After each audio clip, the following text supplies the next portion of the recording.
Bueno, muy buenos días a todos. Mi nombre es Diana Carolina Sierra Trujillo, soy médica de la Universidad Nacional, especialista en epidemiología de la Universidad del Rosario, magíster en bioética de la Universidad Javeriana y docente de la Escuela de Medicina de la UPTC de Tunja hace más de 10 años.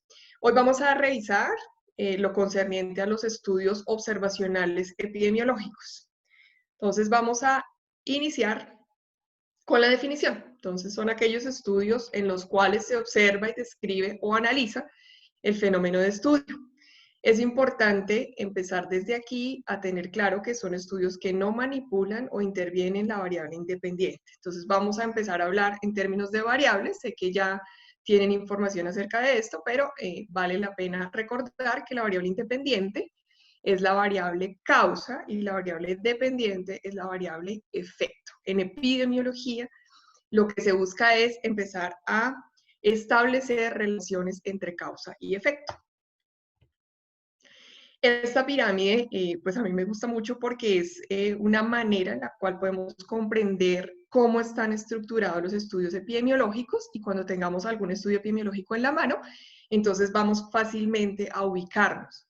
Entonces, si se dan cuenta, en la parte inferior tenemos los estudios descriptivos, en la parte de la mitad tenemos los estudios analíticos y en la parte de arriba, en la puntica de la pirámide, tenemos los estudios que son los estudios de mayor peso epidemiológico, que son los estudios de intervención.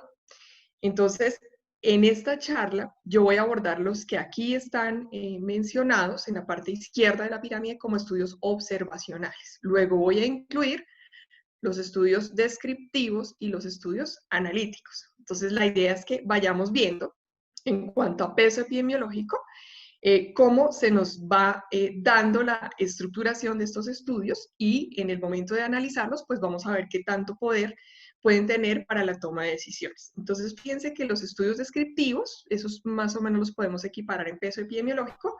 Los estudios analíticos, sí, a medida que vamos subiendo, es decir, de aquí los estudios ecológicos, los estudios de prevalencia analítica, los estudios de casos y controles y los estudios de cohorte, sí tienen un peso ascendente. Entonces, es importante tenerlo en cuenta de una vez antes de iniciar, digamos, a verificar cada uno de los estudios. Aquí tenemos el objetivo hacia el cual vamos y la estrategia o el diseño de estudio epidemiológico que sería más adecuado. Entonces aquí tenemos, cuando yo voy hacia el diagnóstico, probablemente voy a tomar los estudios que son descriptivos. Cuando voy a averiguar sobre una hipótesis etiológica, es decir, quiero ir hacia la causa y una relación de causa-efecto, voy a empezar a utilizar estudios de casos y controles y estudios de cohorte. Cuando voy a hacer una hipótesis de tratamiento, entonces voy a abrir los estudios que son los famosos ensayos clínicos controlados.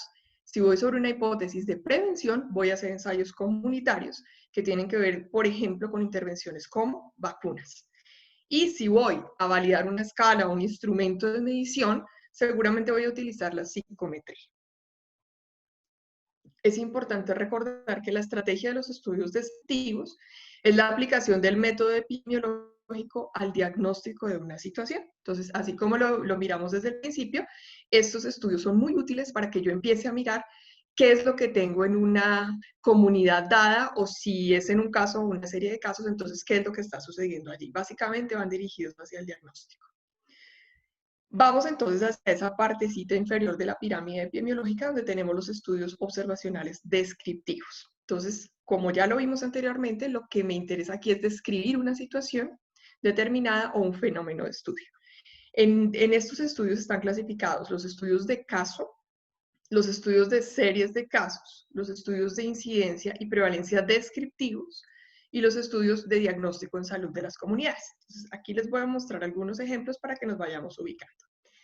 El reporte de casos es un estudio que, digamos, a la comunidad médica le llama mucho la atención. Son estudios que son por excelencia la manera en que comunicamos a la comunidad médica sobre la ocurrencia de una nueva o infrecuente enfermedad. Entonces son los estudios que siempre empiezan a llamarnos, algo que nos llama la atención, queremos describirlo.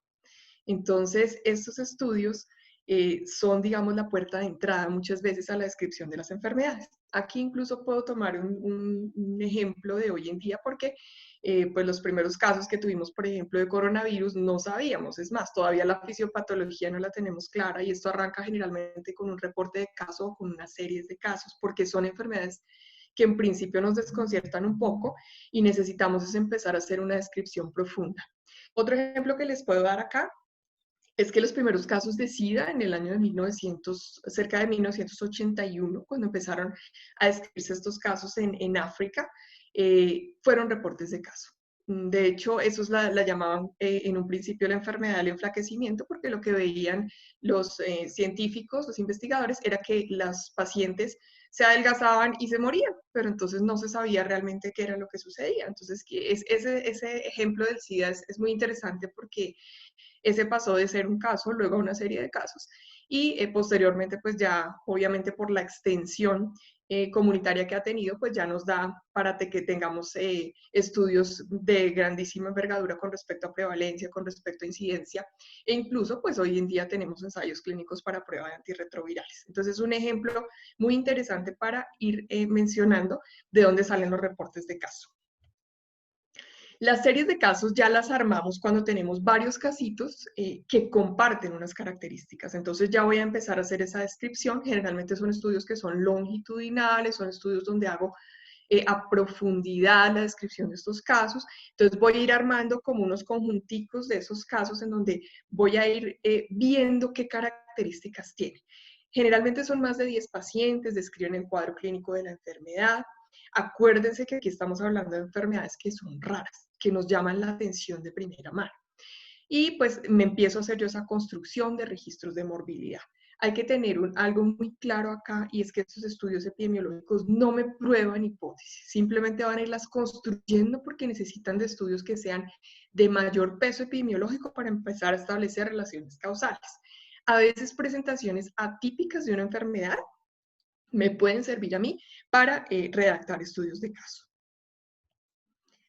Pasamos a los estudios de incidencia y prevalencia descriptivos. Aquí yo les tengo alguna explicación pues muy corta de lo que es incidencia y prevalencia. Entonces, la idea es que empecemos a relacionar cuándo esos estudios son descriptivos y cuándo se comportan como estudios analíticos. Son estudios que muestran las tendencias de la enfermedad en poblaciones determinadas, haciendo una descripción de las mismas. Me reportan proporciones o porcentajes cuando son estudios netamente descriptivos. Entonces, miremos un poco qué es prevalencia. Aquí vamos a hacer como un recorderis. Prevalencia es el número de casos que ocurren en una población a riesgo en un momento del tiempo o en un periodo de tiempo relativamente corto. Cuando yo tengo un momento del tiempo puntual, voy a hablar de prevalencia de punto, y cuando tengo un periodo de tiempo, que aquí lo dice que es relativamente corto, voy a hablar de prevalencia de periodo. Entonces, lo que me interesa es saber cuántos casos o cuántas personas están enfermas durante esos periodos de tiempo.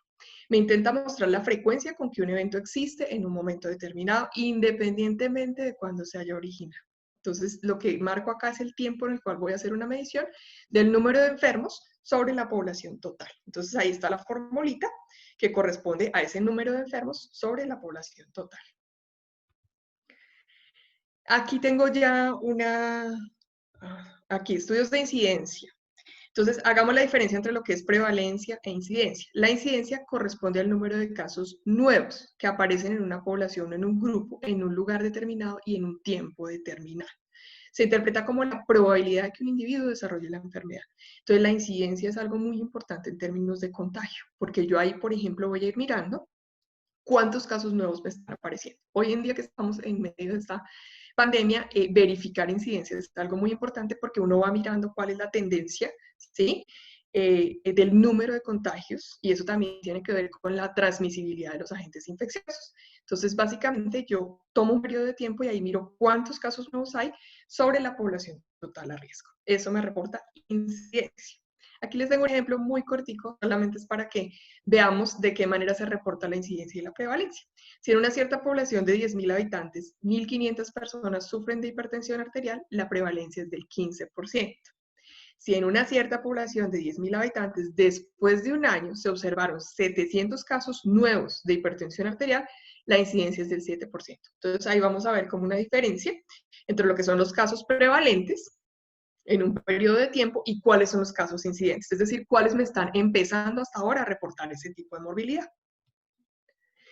Estos estudios de diagnóstico en salud de la comunidad son unos estudios que los estudiantes de medicina utilizan mucho.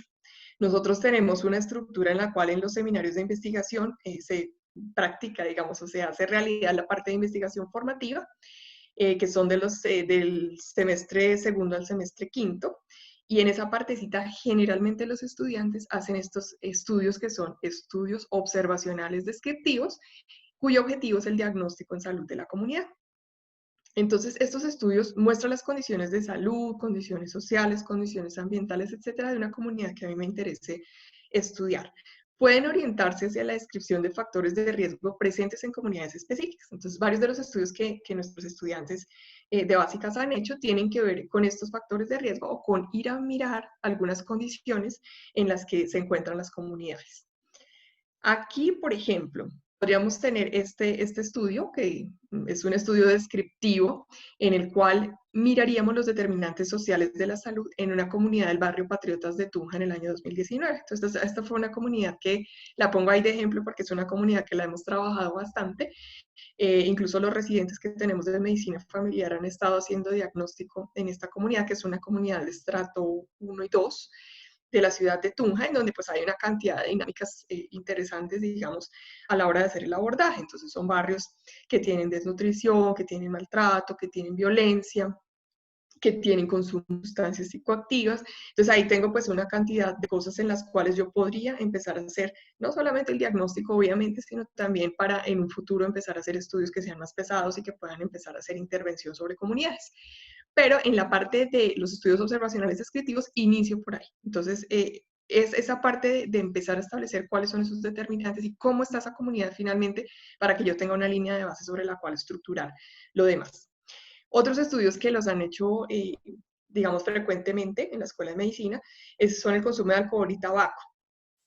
De hecho, la Secretaría de Salud de Tunja tenía de base un estudio que se había hecho en los estudiantes universitarios. Entonces ahí supimos por un estudio de diagnóstico más o menos cómo estaba el consumo de alcohol y tabaco con estudiantes universitarios. Entonces, son estudios que empiezan a darnos como la luz. Si a mí hay algo que me alarma y digo, no, definitivamente este consumo está muy elevado, pues ya tengo la base de diagnóstico sobre un estudio muy bien hecho, así sea un estudio descriptivo, ¿sí? Es un estudio que ya me reporta datos importantes. Y de ahí puedo empezar a establecer el tipo de intervenciones.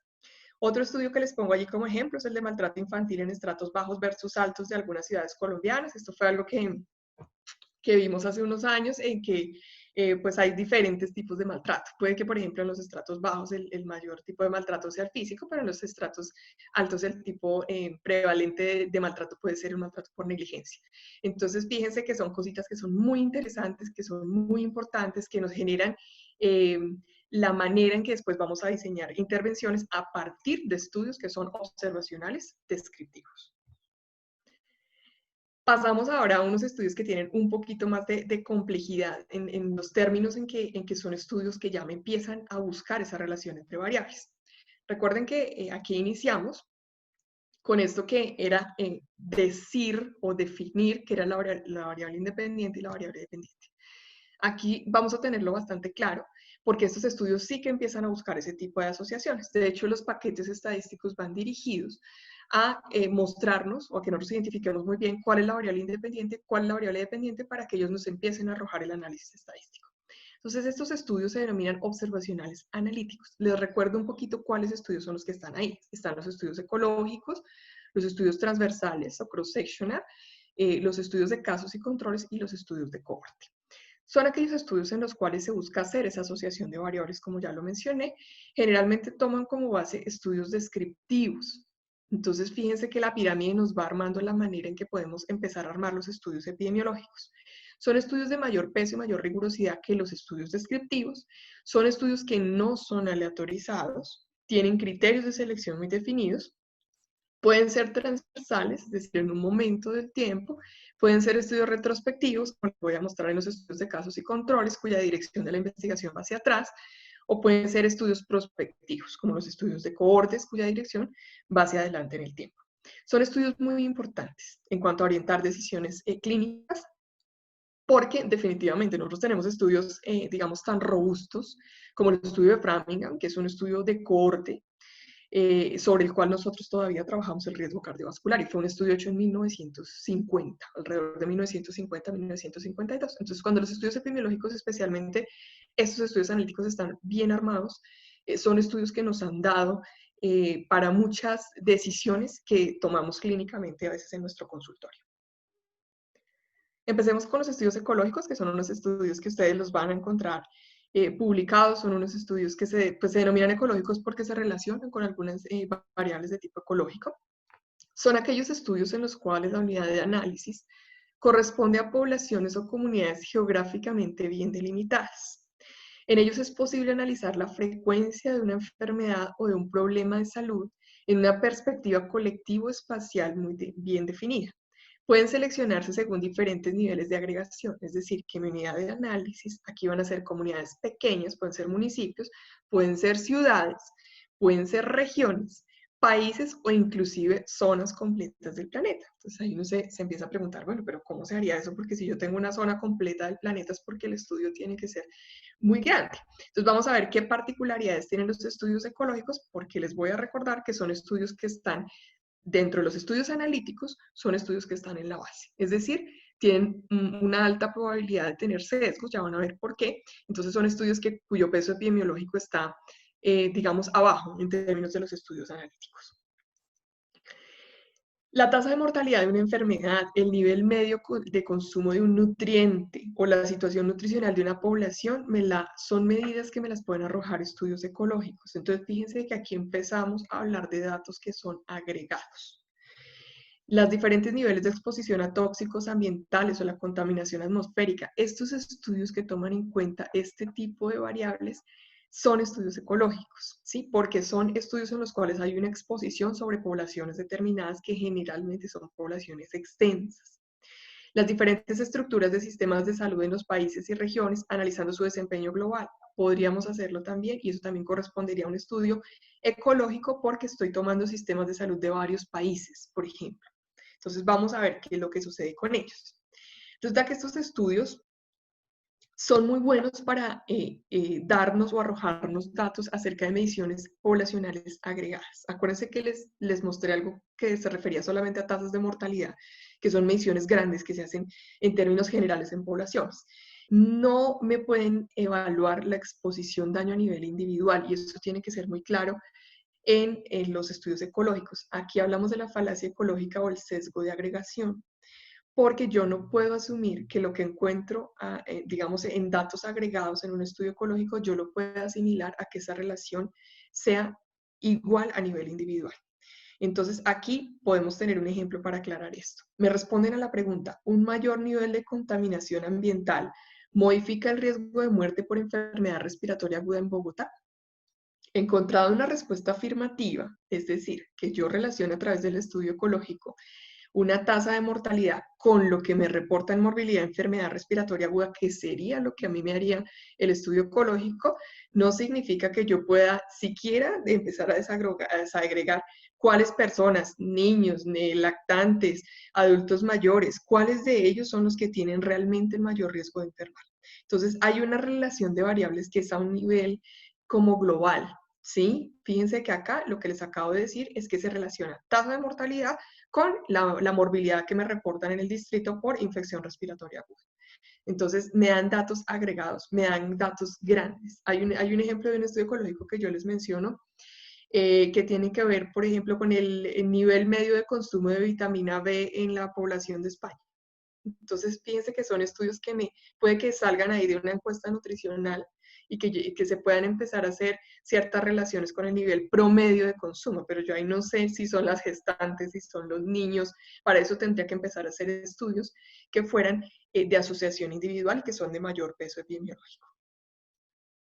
Pasemos entonces a los estudios, otros estudios observacionales, analíticos de la mitad de nuestra pirámide, que son unos estudios muy publicados porque son estudios que se hacen en corto tiempo, entonces son baratos.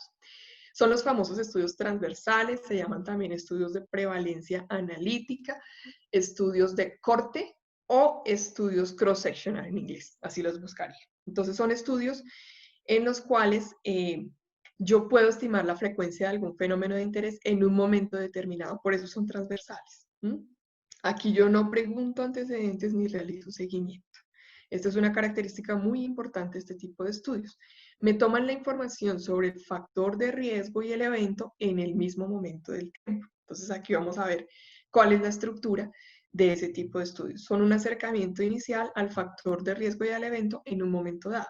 Por eso son estudios que aparecen bastante en las publicaciones porque son estudios que de una me arrojan la información, ¿sí? Y que en donde yo puedo tener esa asociación entre el factor de riesgo y el evento en un momento determinado o con un seguimiento muy corto. Los estudios transversales pueden ser estudios que se hacen alrededor de un año, por ejemplo, un año, máximo 2 años o menos de un año. Entonces son estudios en que rapidito yo como que voy a tener la recolección de datos y voy a tener la asociación estadística. Estos estudios me permiten obtener una visión de lo que ocurre en un momento determinado y en una población determinada. Suelen realizarse, como les dije, en periodos cortos de tiempo y aquí tengo que hacer la claridad en que estos estudios pueden ser descriptivos o pueden ser analíticos. Entonces, descriptivos, estos estudios, digamos, se comportan como estudios descriptivos cuando simplemente me comparan dos poblaciones con respecto al riesgo, ¿sí? Entonces, ahí lo que me van a reportar son proporciones o prevalencias. Recuerden un poquito cuando les hablé de incidencia y prevalencia, en términos en que reportamos en proporciones o porcentajes, ¿sí? Entonces, ahí estaríamos utilizando estudios de prevalencia descriptivos. Si nosotros ya vamos a utilizarlos como estudios analíticos, son estos estudios cuando ya quieren empezar a probarme una hipótesis causal o una hipótesis de asociación. Entonces, pueden ser estudios en los que necesito tener resultados rápidamente, como este ejemplo que aparece acá. Establecer la asociación entre una intoxicación en escolares y el consumo de un alimento al parecer contaminado. Yo necesito saber qué tipo de alimento es el que más probablemente produjo la intoxicación.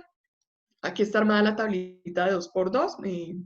Entiendo que ya estamos familiarizados con la tabla de 2x2. Tengo el alimento consumido, que puede ser pollo o hamburguesa, y la intoxicación en los escolares que sí se intoxicaron y los que no se intoxicaron. Como voy a mencionar cómo se hace el análisis en términos de casos y controles y cohortes en cada uno de estos estudios, aquí solamente les voy a decir que la orientación que yo tome para el análisis puede ser una u otra, y lo voy a decir, ¿sí? Pero en términos generales, el análisis de la tabla de 2x2, pues lo van a comprender cuando ya veamos los estudios de casos y controles y los estudios de cohorte. Importante acá que son estudios que me van a dar esta relación en un momento determinado, son como una toma de una fotografía en donde voy a mirar esa asociación entre el factor de riesgo y el evento. Entonces ya dijimos que pueden ser descriptivos o pueden ser de tipo analítico. Los estudios de casos y controles son estudios observacionales analíticos en los cuales el investigador conforma un grupo de personas que presentan un efecto positivo o una enfermedad, que serían los casos, y otro grupo que no lo presenta, que serían los controles. Entonces, estos son estudios que yo sé que estamos familiarizados con ellos, son muy reportados también en la literatura médica. Son estudios como muy importantes en la escala epidemiológica en términos en que nosotros tenemos los estudios de caso, tenemos los estudios de series de casos que son estudios observacionales descriptivos. Cuando yo ya a una serie de casos le puedo buscar los controles, significa que ya puedo subir en la escala epidemiológica y puedo armar un estudio de casos y controles. Estos estudios entonces ya van pesando más epidemiológicamente hablando, son estudios analíticos y son estudios que me van a establecer una fuerza de asociación importante. Vamos a mirar entonces qué otras características tienen. La idea es que estos casos y estos controles se van a comparar con relación a ciertas características o factores de riesgo que se juzga tienen probabilidad de ser factores etiológicos del problema estudiado. Entonces vamos a verlo en el diseño, que ahí nos va a quedar más claro.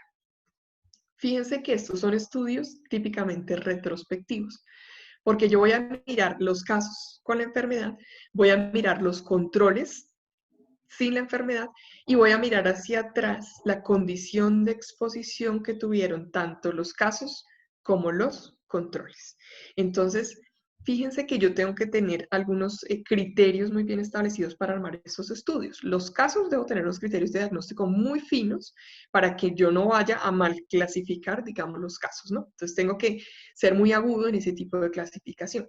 Los controles van a tener todas las características de los casos excepto la enfermedad. Entonces, si yo voy a estudiar alguna enfermedad en niñas adolescentes, Los controles con los que voy a parear tienen que ser niñas de la misma edad, ¿sí? Tienen que ser, ojalá, generalmente los estudios que están bien armaditos, en cuanto a casos y controles, son estudios que incluso parean por estrato. Entonces tienen que ser niñas del mismo estrato, ojalá del mismo colegio, ojalá del mismo barrio, ¿sí?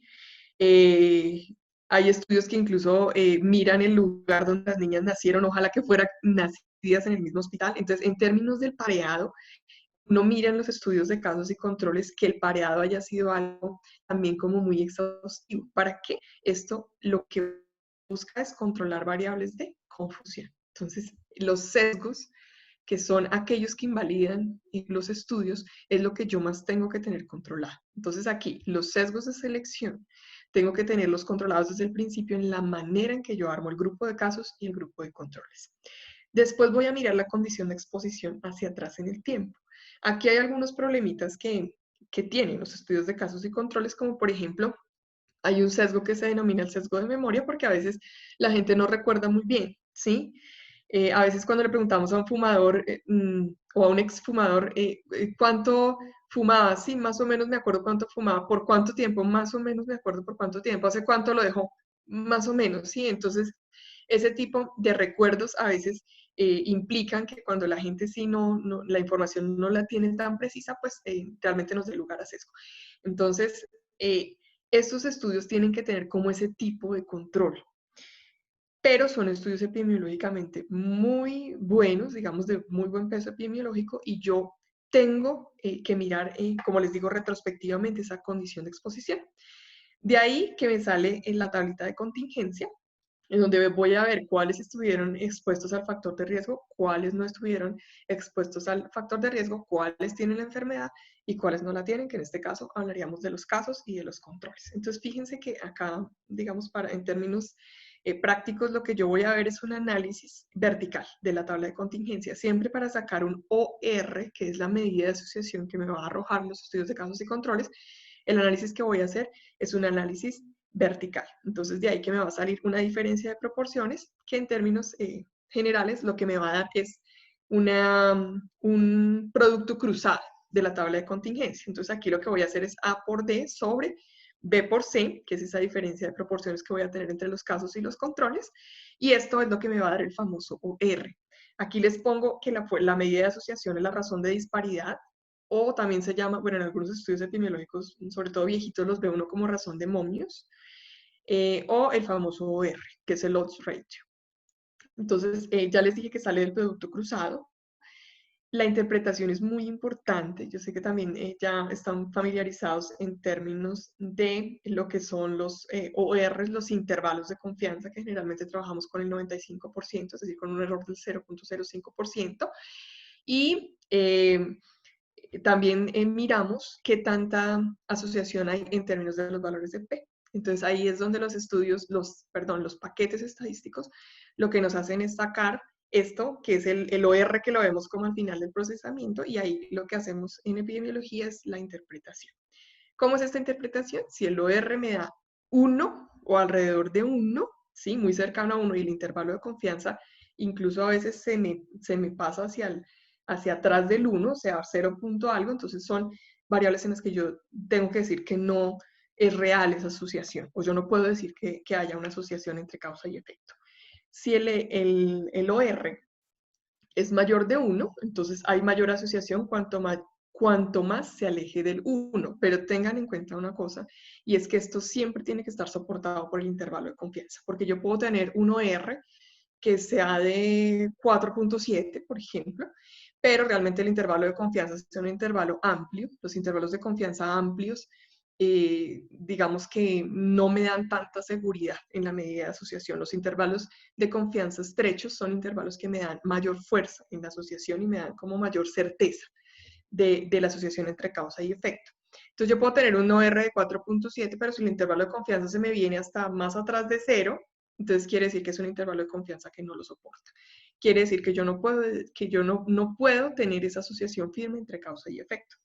Para que esta asociación sea firme, el intervalo de confianza tiene que soportarme la medida de asociación. Es decir, ese mismo OR de 4.7, pero que tiene un límite inferior de 4.0 a 10, por ejemplo, Entonces, un intervalo de confianza que siempre me está diciendo que eso es un factor de riesgo, ¿sí? Entonces, esto lo tenemos que tener muy en cuenta en epidemiología porque es la base de lo que yo voy a hacer en la interpretación.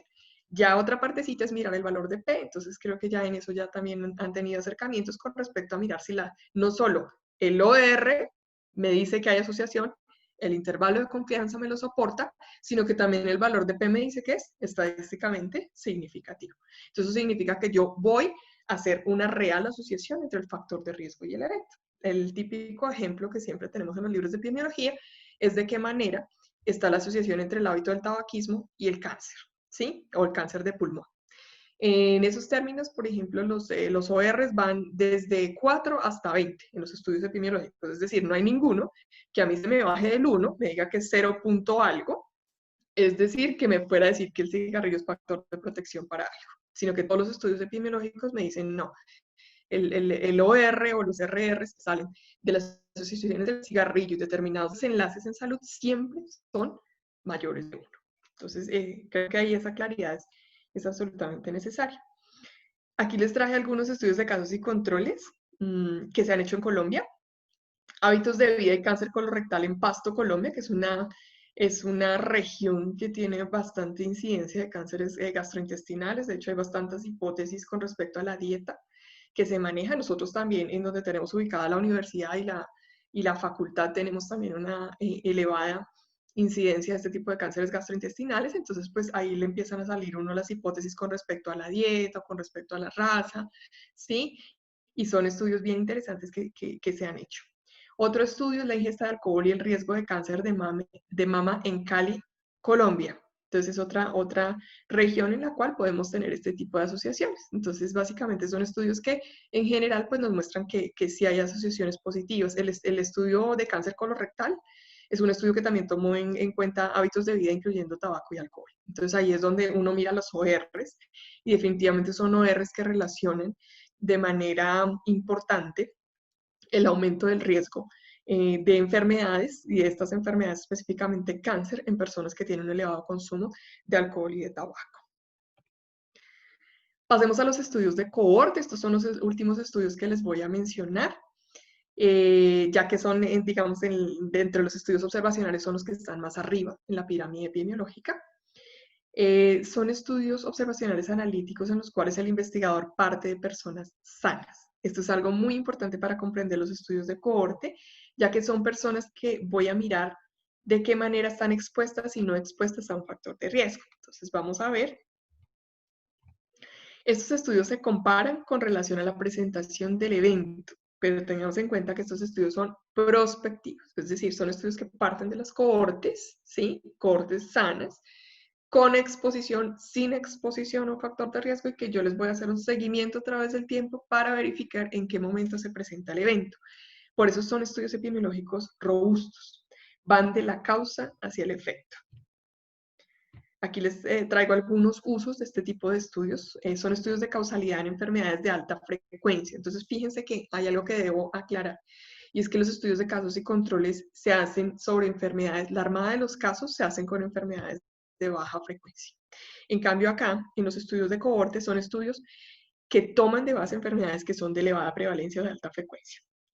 Vamos a evaluar el comportamiento de una enfermedad en cuanto, por ejemplo, a incidencia y a mortalidad. Recuerden que los estudios de cohorte son aquellos estudios que siempre me van a medir incidencia. Entonces yo voy a mirar cómo se me va presentando la enfermedad a través del tiempo. Son estudios muy importantes porque me dan un cálculo directo del riesgo. Entonces, digamos que esa es la ventaja o eso es lo que les da mayor peso epidemiológico sobre los demás estudios que hemos visto.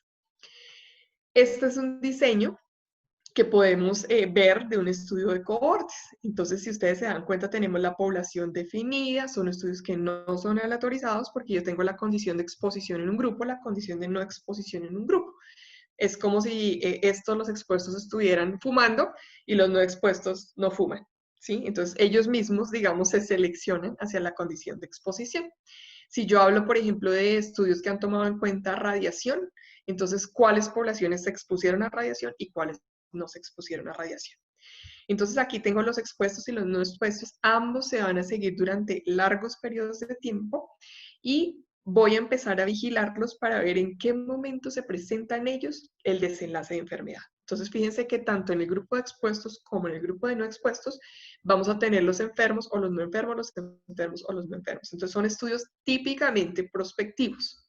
Aquí vemos hacia arriba que cuando yo tengo una cohorte prospectiva concurrente, puede ser una cohorte que hayamos armado en el año 2000, empezamos a hacer pruebas y seguimiento. Generalmente estos estudios de cohorte, cada 2 años, por ejemplo, se hacen estudios de laboratorio o las pruebas a que haya lugar para hacer el seguimiento del evento. En el año 2010 se vuelve a hacer otra medida en toda la población y en el año 2020 ya quiero terminar ahí el estudio, ¿sí? Entonces, en este momento voy a hacer también la medida del evento. Entonces, si fuera un ejemplo de un estudio cardiovascular, entonces voy a mirar en el 2000 las condiciones en las que se encontraban estas poblaciones en términos de laboratorios, o si se quiere medidas de también un poco más estrictas de mirarle la parte de isquemia cardíaca. Entonces voy a verificar qué métodos de diagnóstico voy a utilizar acá para ver en la base, ¿sí? Desde dónde salimos. Y voy a empezar a hacer el seguimiento con este tipo de laboratorios o pruebas diagnósticas en el año 2010 y en el año 2020. Si ustedes se dan cuenta, la idea es que la gente allí también va envejeciendo y en esa medida pues voy a tener que empezar a controlar una cantidad de variables para ver en términos epidemiológicos y de riesgo cuándo es que se me desencadena la enfermedad. Es un poco mirar, a veces yo les digo a los estudiantes, no, pues de pronto la dieta de una persona de 20 años, pues dice, no, es que a mí no me va a pasar nada, yo puedo comer lo que sea porque metabólicamente no me va a pasar nada. Pero si tú mantienes ese estilo de vida durante 20 años, ahí es donde los estudios epidemiológicos te dicen, ten cuidado porque llevas tantos años con este estilo de vida y definitivamente te va a marcar un mayor riesgo de enfermar, es decir, te vas a infartar mucho antes. Entonces, ahí es donde estos estudios son prospectivos, concurrentes, van hacia adelante en el tiempo, nos hacen una estimación directa del riesgo, estamos como controladamente mirando a la población. ¿Qué dificultades hay? Por supuesto, hay pérdidas en el seguimiento, porque las personas se cambian de residencia, porque hay algunas que no quieren seguir en el estudio, entonces son pérdidas que tenemos que estimar, por eso las cohortes se arman con enfermedades de alta prevalencia para que yo tenga unas poblaciones, pues también que me aseguren un buen tamaño de muestra desde el principio hasta el final del estudio. Hay una particularidad en los estudios de cohortes, si ustedes se dan cuenta en la parte inferior izquierda dice estudio retrospectivo no concurrente. Resulta que hay una modalidad de estudio de cohortes que es un estudio de cohorte retrospectivo. Entonces, es un estudio que mantiene el diseño de la cohorte, pero que se hace tomando datos del pasado. Básicamente son estudios en los que voy a utilizar un término para que no vayamos a confundirnos con los estudios de casos y controles, sino que son estudios en los cuales yo reconstruyo la cohorte.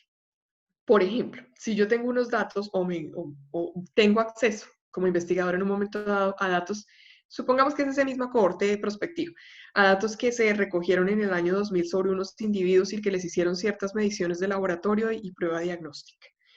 Y veo que también esos investigadores u otros les habían hecho otro seguimiento en el año 2005 o en el año 2010, por ejemplo, en registros de consulta, ¿sí? Médica, en los cuales se pudiera hacer el seguimiento habitual de esos pacientes y hay una buena cantidad de pacientes a los que se les hizo ese seguimiento, supongamos pacientes que son de clubes de hipertensos o de clubes de diabéticos, en los cuales yo tengo, incluso los tengo a veces carnetizados y les puedo hacer el seguimiento y las medidas.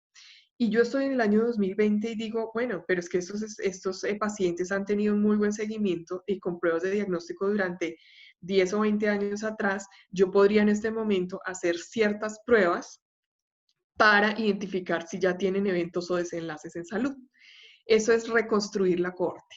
Entonces, de esa manera mantiene el diseño del estudio de cohortes, voy a hacer la medición del evento hoy, en este momento actual, o el grupo de investigadores, lo va a hacer, luego queda reconstruida la cohorte porque sí tengo los datos del pasado como si hubiera hecho el seguimiento. Entonces, esto es lo que se denomina un estudio de cohorte retrospectivo no concurrente y son estudios que ustedes también los pueden buscar y los pueden ver reportados en la literatura y son estudios obviamente que mantienen todas las características de un estudio de cohorte, luego son de un peso epidemiológico importante.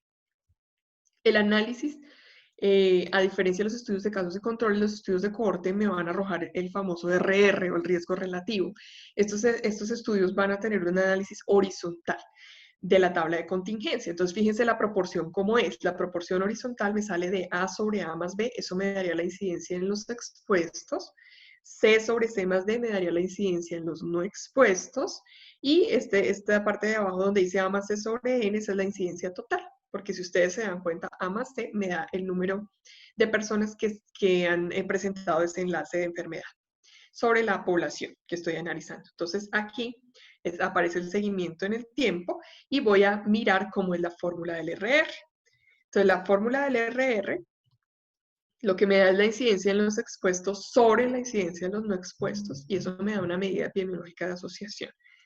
La interpretación es la misma que expliqué para el estudio de casos y controles. Si el RR es igual a 1, no puedo yo decir que haya real asociación estadística en términos de la variable entre el factor de riesgo y el evento. Si el RR es mayor de 1, hay mayor asociación cuando más se aleje de 1. Las consideraciones son las mismas. Voy a tener una medida de asociación con un intervalo de confianza y con un valor de P.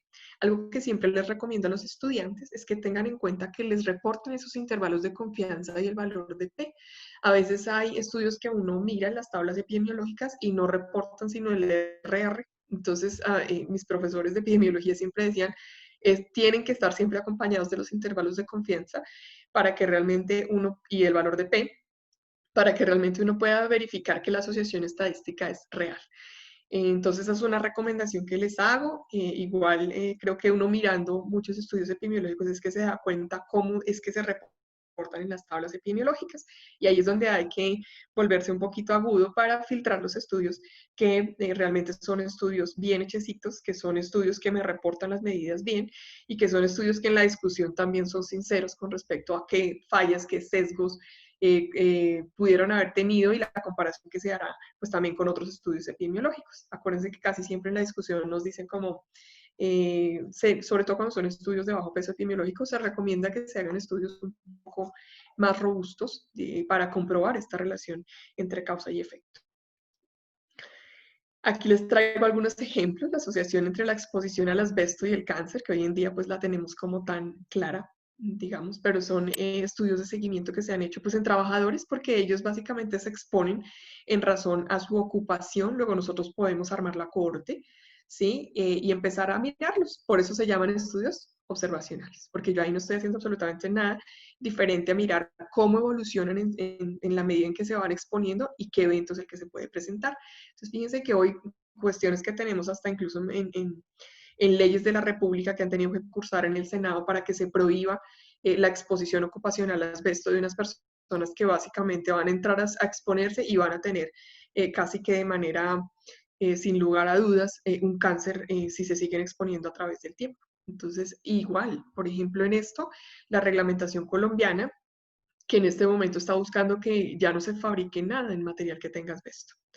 Entonces son medidas en salud pública. Finalmente son estudios epidemiológicos que nos llevan a tomar medidas en salud pública. Los estudios de cohorte son estudios maravillosos en esos términos. Hay algunas medidas incluso que nosotros en epidemiología las llamamos los riesgos atribuibles, que son riesgos en los cuales yo realmente estoy seguro de qué es lo que me está produciendo el desenlace. Es decir, el asbesto en este caso o el cigarrillo para determinados desenlaces, y pues que en términos de política pública empiezan a hacer estudios que me van fundamentando la toma de decisiones. Otro estudio, evaluación del tratamiento de la toxoplasmosis gestacional, seguimiento clínico y de laboratorio en niños hasta el primer año de edad, un estudio que hizo en la Universidad del Quindío aquí en Colombia. Son estudios bonitos que empiezan a mirar pues algunas mamitas que tuvieron la infección. Otra vez les digo, son cuestiones en las que se expone la gente, eh, digamos, sin ser una exposición intencional. Y estas mamitas pues se infectan de la toxoplasmosis. Nosotros lo que hacemos en el control prenatal es hacer el tamizaje, y pues son mamitas que nos salen positivas. Les empezamos el tratamiento, y pues este grupo de médicos lo que quiso fue hacer el seguimiento hasta niños lactantes. Entonces es muy interesante porque empiezan a hacer el seguimiento pues de cualquier anormalidad. Ahí les tomaban ecografía transfrontalar, por ejemplo, para ver anormalidades de tipo neurológico, y pues ahí empezamos a mirar incluso a veces a confirmar datos que tenemos ya en la literatura, pero que en poblaciones de nosotros, en este caso en poblaciones colombianas, pues es importante también tener el reporte. Aquí les traigo algo que también sé que ya de pronto lo han mencionado, pero es con respecto a como qué cositas tengo yo que tener en cuenta a la hora de diseñar un estudio observacional. Tal vez voy más enfocada a los estudios observacionales analíticos, sin embargo, los estudios observacionales descriptivos son estudios epidemiológicos también que debo tener el cuidado, digamos, de hacer muy bien la selección y el seguimiento. Lo primero que debo hacer es una definición clara del problema de investigación, los objetivos y las preguntas o preguntas de investigación. Tengo que tener muy claros los criterios de selección y el cálculo de la muestra. Debo hacer una definición clara de la exposición y del tiempo en que, por ejemplo, en los estudios de cohorte, el tiempo de seguimiento que vamos a tener. La definición del evento a estudiar debe ser algo también muy claro, con sus criterios. La recolección de datos sobre la exposición al factor de riesgo y el efecto, controlando todos los sesgos. En epidemiología pues hay varios tipos de sesgos que debemos tener en cuenta. Ahí les menciono solo los sesgos de selección y de información, pero en general pues hay incluso hasta sesgos de publicación, ¿no? Análisis de resultados, la interpretación de los resultados, que es algo muy importante que tengo que hacer al sacar mis tablas, al sacar mis medidas de asociación, al sacar los valores de P. Entonces, todo lo que me da el paquete estadístico, yo tengo que saberlo interpretar. Debo redactar muy bien mis conclusiones y algo que les pongo acá con el dedito para que no se les olvide, con el lacito en el dedito, es las consideraciones éticas del estudio. Pues yo soy magíster en bioética, y creo que es algo muy importante a la hora de plantear un estudio epidemiológico. Yo a veces veo en los protocolos que reviso que las dejan ahí como de ladito o a veces solamente colocan, sí, nosotros cumplimos con la reglamentación colombiana, punto. Y resulta que a la hora de pasar estos estudios a la revisión por un comité editorial, los devuelven. Y a veces todo el esfuerzo que se ha hecho en términos de tiempo, en términos de dinero, en términos de esfuerzo, pues queda allí porque no podemos llegar a una publicación por el hecho de que el comité editorial nos dice, pero es que no pasaste por un comité de ética, no tienes el aval del comité de ética, o nosotros consideramos que estas consideraciones éticas son muy corticas, o cuestiones a veces que no nos parecen como tan fáciles de admitir, pero muchos investigadores a veces hacen cosas que son irregulares o a veces someten a los sujetos de investigación a ciertos riesgos que no deben ser y que un comité de ética obviamente al evaluarlos no los permite. Entonces creo que es algo que debemos tener en cuenta. Para nosotros en Colombia la resolución 8430 del 93 es la que nos guía aún en ese término de las consideraciones éticas, más pues una cantidad de cositas que debemos mirar desde los derechos de autor, por ejemplo, en el hecho de que yo la citación tengo que hacerla de una manera correcta, en términos de evitar los plagios y demás, en términos también de, por ejemplo, colocar los datos de las personas o ponerlos de pronto a disposición del público. Acuérdense que sé que hay leyes de habeas data, que todos, incluso hasta en los bancos, estamos pendientes de eso, pero a la hora de hacer una investigación, a veces a algunos investigadores se les pasa. Entonces, en esos términos, digamos, en usos posteriores incluso que se le dan a los estudios, pues aparecen este tipo de problemas. Entonces, básicamente que lo tengamos muy en cuenta, siempre lo voy a estar recordando, además de toda el diseño de investigación que debe estar tremendamente bien realizado para que podamos estar seguros de que en nuestra publicación pues va a pasar y va a tener el chulito del comité editorial. Bueno, eso era todo. Pues estoy atenta de pronto a las dudas que haya en su momento. Aquí solamente los dejo con una fotico de lo que es la universidad ubicada en Tunja, en el departamento de Boyacá, en Colombia, y pues nuestra Facultad de Ciencias de la Salud, en donde estamos pues plenamente a su disposición. Muchas gracias a los organizadores del evento, muy amables, y pues bueno, me despido.